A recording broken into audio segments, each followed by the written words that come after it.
So in a nutshell, what is the secret? And why did Lewis keep this secret? What is the secret? Well, it is that each Narnia story embodies and expresses one of the 7 heavens. That's the thing in a nutshell. Each story is infused with the spirit of a planet, the spirit of Jupiter in The Lion, the Witch, and the Wardrobe, the spirit of Mars in Prince Caspian, and so on and so forth. So that the basic plot line, the characterization, ornamental details all speak of this underlying, this irradiating spiritual symbol. And why did Lewis keep it secret? Well, because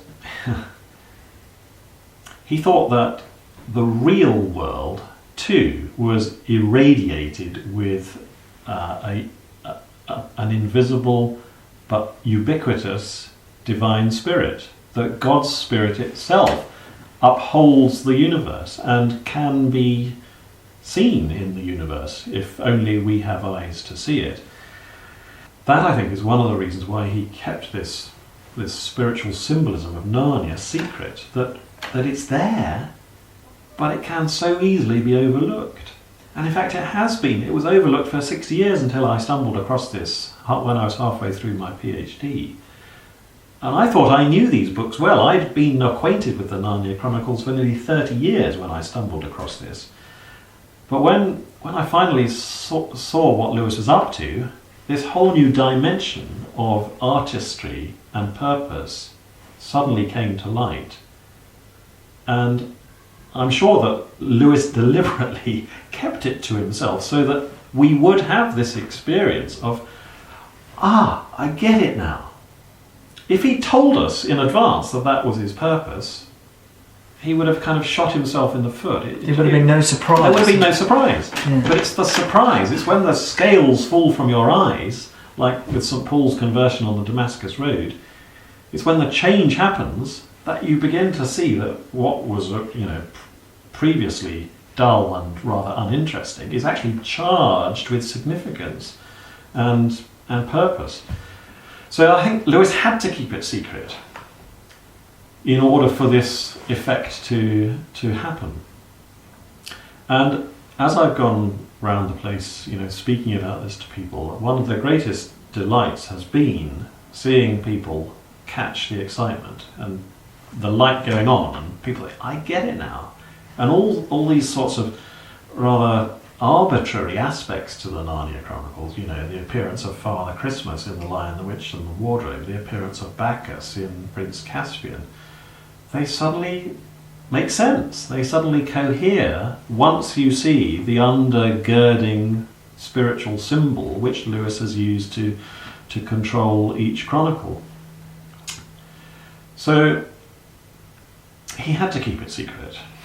I dare say he was busting to share it with people, but he couldn't. I think there are one or two hints that he gives in letters that there's more going on in Narnia than meets the eye. But he remained resolutely stum about it. Again, in one of his academic works, he says that the characters of the planets need to be seized in an intuition, not built up laboriously out of concepts. So if you think about the atmosphere of The Lion, the Witch, and the Wardrobe, for instance, you are intuiting the character of Jupiter. And if you think about the atmosphere of Prince Caspian, you are intuiting the character of Mars.